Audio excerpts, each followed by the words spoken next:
हे धरणीची आन तुला जीवाचं रान कर तू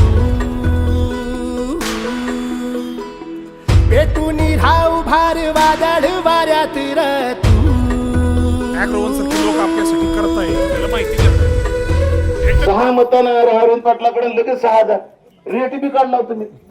वा रे बहादर. आता तुम्ही अरविंद पाटलांनी एकच काम करायचं.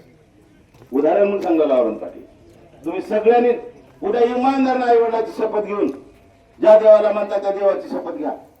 7 तारखेला सकाळी घरातून बाहेर निघत असताना आई वडिलाला स्मरण करा, देवाला प्रार्थना करा आणि जाऊन धनुष्यबाणाचं बटन दाबून घ्या.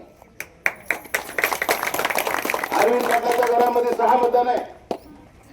6 मतदानाला हे देऊन देऊन किती देईल 6,000. मी आता अरविंद पाटलाला सांगतो, अरविंद पाटलांनी फक्त एकच काम करायचं. ही निवडणूक झाली की 15-20 दिवसामध्ये तुमच्या गावात गाडी पाठवतो.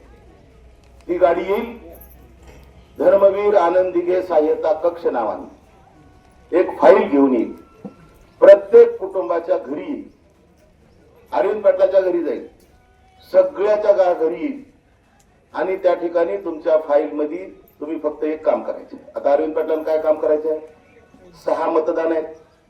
6 मतदानाला आधार कार्ड 6 जण असणार आहे.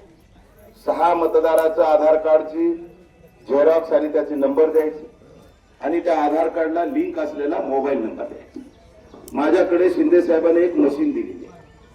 550 योजना आहेत त्याच्या शासनाच्या.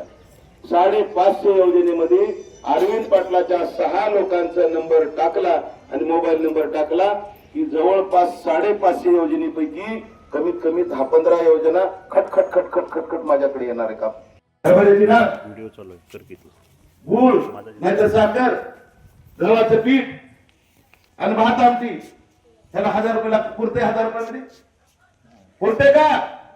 अरे एका सणावाराला जर तुम्हाला एक पुरणपोळीचं जेवण करायचं म्हटलं तर 1000 रुपये पुरणार. एवढं कष्टाने तुम्ही सणवार करून खाता आणि एका दिवसाच्या पैशाने काय तुमचं वाकडं होणार आहे? आणि त्यातल्या त्यात जर समजा एखादी मटण खाणार असला तर काय आहे त्या मटणाचा भाव?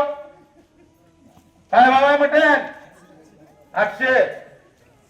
800 रुपये का कच्च खाईल का त्याने? त्याला काही माल मसाला काही भाकर भाजी लागल का नाही? म्हणजे भात भाजी काही लागल का नाही? चपाती बिपाती हा होत का काही एका दिवसाचं?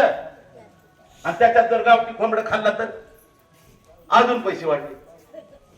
मग अशा पद्धतीनं जर तुमचं 1000 रुपयामध्ये काहीच वाकडं होत नसेल कशाला घेतात त्याचे पैसे? इमानदारीने जा. लोकनेते गोपीनाथ मुंडे साहेबांची आठवण करा. आपल्या नेत्यांनी नैसर्गिक युती निर्माण केलेला पक्ष